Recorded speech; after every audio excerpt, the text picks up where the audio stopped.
It's Sonia Barrett here once again. And today's topic, well, we're doing a chit chat, first of all. But today's topic is going to be human beings are a programmable system.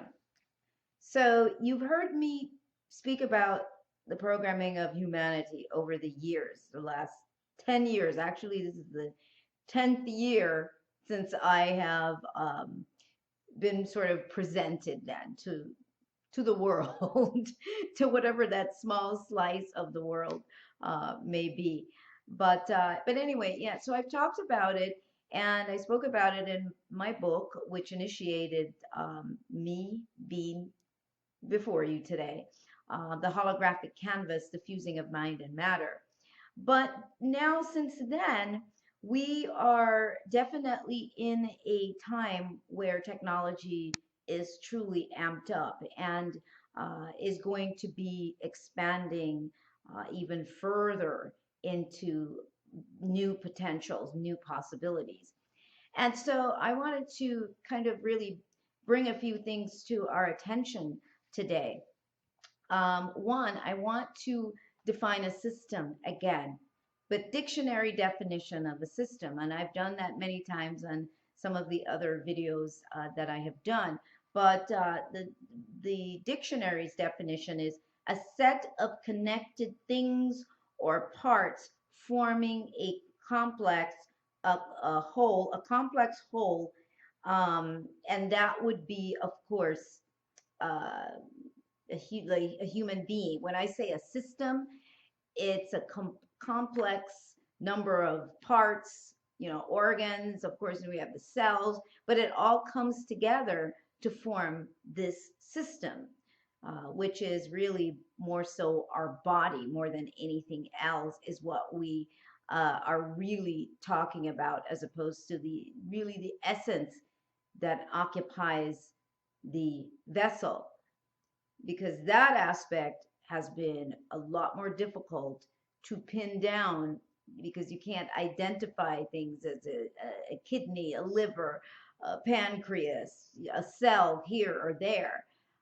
So we're talking about this system, basically, is what we're saying. We just confuse it with the totality of who we are. So we identify everything based on this body system that we're in.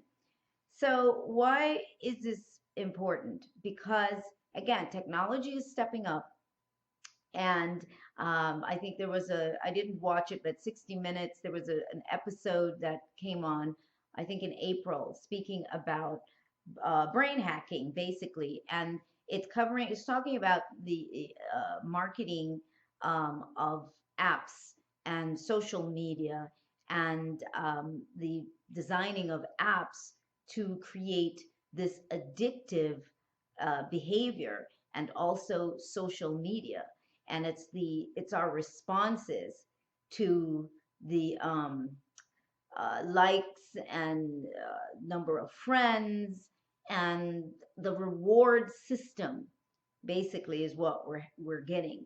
We are always looking for a reward, and the reward are the likes and the number of views and the number of whatever clicks they are. Same with all the games that they have. So the fact here is, what's important about this is that they are helping to, or triggering a behavior, which means it's creating a habit. They're creating a pattern. They're um, causing your brain then to turn your behavior into a habit, which becomes an addictive habit, no differently than if we were to take drugs, we take cocaine or whatever, any other kind of drug that we get hooked into. So the fact here is that out of a simple thing, which seems to be simple, thing as creating a habit, creating a pattern of behavior. This is very important for us to really pay attention to this, because we're too casual with it. We want to do all this other spiritual stuff. We don't want to look at the design. We don't want to be compared to a computer. Many people are so offended. But unless we begin to realize the relationship and the connection between this system's design and computers or technology overall, you're going to get lost and you're going to become a Borg. No different. You're just, that's plain and simple. But we want to wake up to this realization. And as they indicated, is that these companies don't really want people to figure that out. They don't want you to know that, because they're going to generate more money. The more asleep people are with what's going on, with the fact that they are quietly, silently being manipulated. Now, some psychologists debate that you're not manipulating or programming people. They're just giving to you what you want. But anyway, I've done workshops on that, and that's truly a whole other level of thought, because in order for anybody to even make those choices, conscious choice, there has to be a particular belief system already in place, particular behaviors that are already there, that then triggers us, or directs us into certain choices and certain kinds of behavior. So I think that I don't think this is, again, a good or bad thing. And there are people that kind of get, I guess, beat me up about saying it's not good or bad, because that doesn't do anything. If you're saying, well, that's a bad thing or it's a good thing, what then what?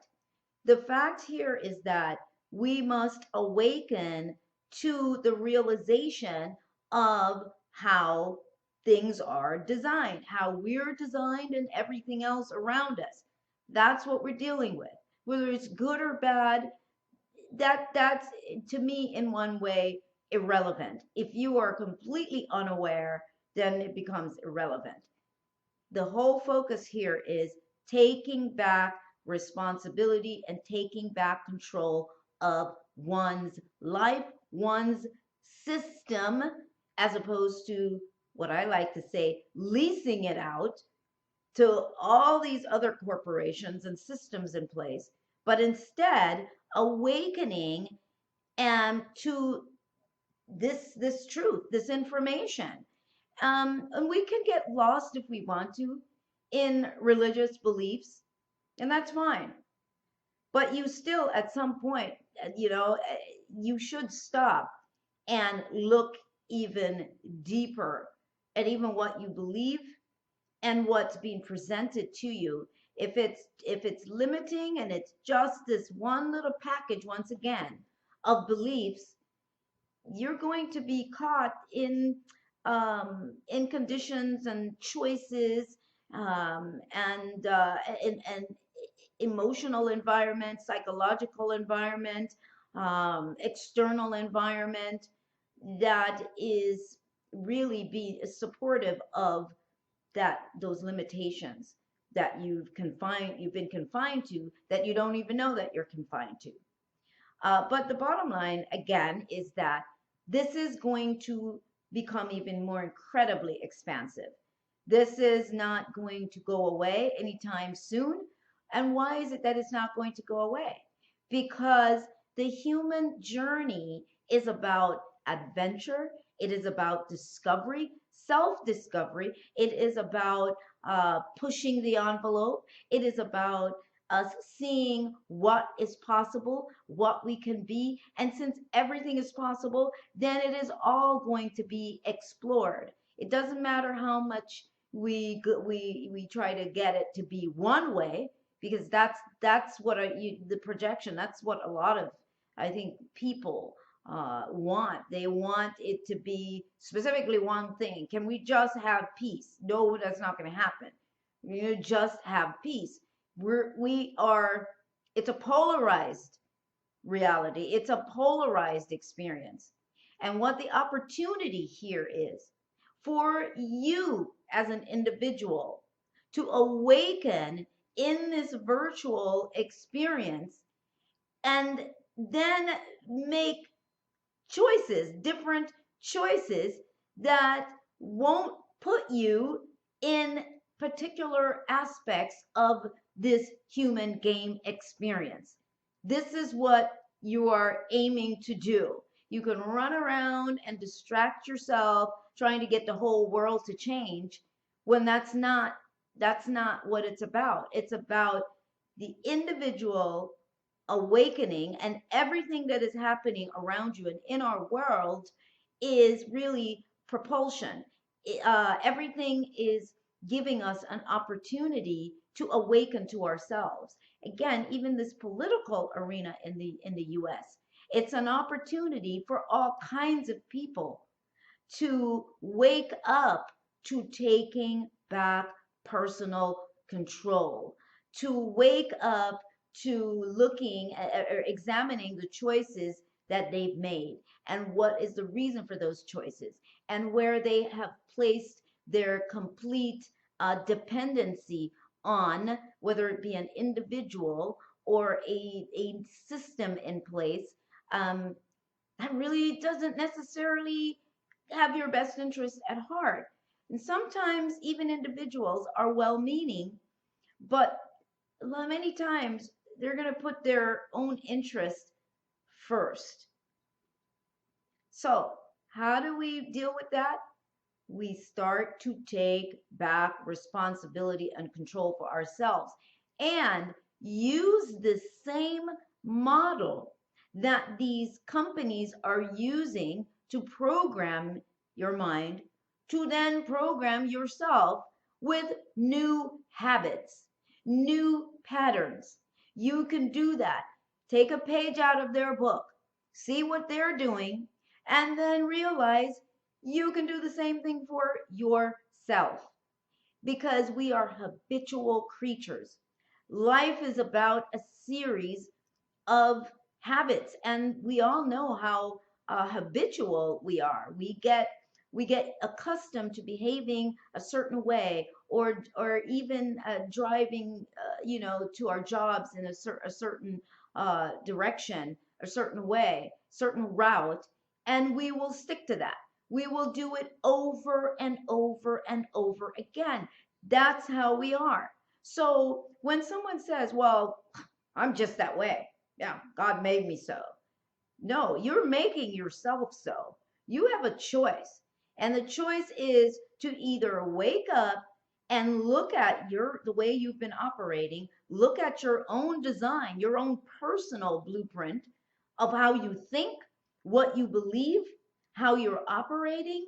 And in that moment of taking that honest assessment, that know thyself assessment, then you can determine what you may choose to now delete, remove from your blueprint that you have of reality and how you operate.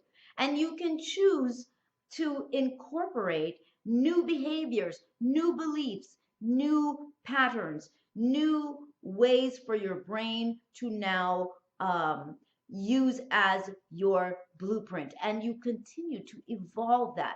You don't have to be stuck in one particular way. You can create evolution always to your life, to who you are. There is no just I'm just this way. That's because you want to be just that way, because you don't want to change. Not for anybody else, but it has to be for you. You have to see the benefit of changing. That's the first thing. You have to see the benefits of changing. And I heard somebody say the other day, I overheard anyway, I was out, that how stubborn they are. Man, they're stubborn just like their dad, and they're just stubborn. That's just the way they are. It's like a badge of honor. And being stubborn could be beneficial in some things, but it can also be a hindrance. So this is about being able to be pliable, to be fluid, to be flexible, to realize that the brain is plastic. And just like your mind can be changed in any given moment, your brain can also do that. Everything about this idea of reality is pliable. That's why scientists are always discovering something new. We're stuck with one understanding or concept of what we think reality is, science is anyway. And then in 5 years or 10 or 50 or 100 years, then they change it. Now we're dealing with flat earth, again, we went flat and round and flat. I mean, so my point again is that this is not a static experience. It is a pliable experience. It is constantly moving.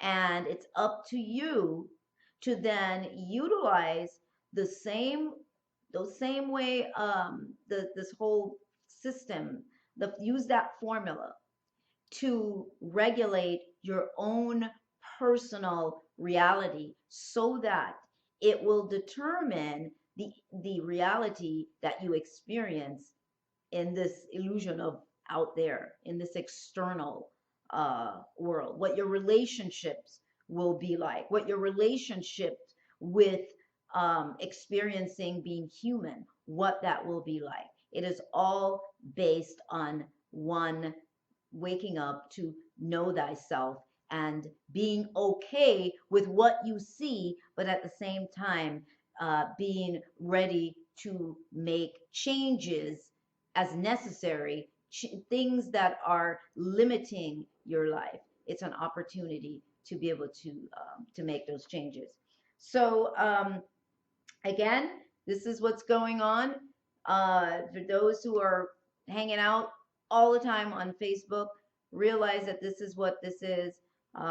Waiting for a million likes, and what are the Instagram, all of that. It's not a good or bad thing. It's being conscious when you are using it that this is what you're doing and this is what's happening. It's knowing when to take a break, to break the pattern. There are people that may get off of Facebook or any of the other social medias for a week, a month, take a break. I personally will take a break. I stay away sometimes just because it's just too much after a while. And so you have that choice. So you can still engage and enjoy all of these platforms, but be awake and aware and conscious of the fact that you're being brought into another virtual reality, another virtual space, because that's what all of them are, all of those platforms are, another virtual space that is now a major part of your reality. It's become as real as this other virtual reality, and you can't do without it. Everywhere you go, people are looking, they're on their phones, and that's what they're talking about. They're looking down on their phones everywhere. It's like everybody's head is down.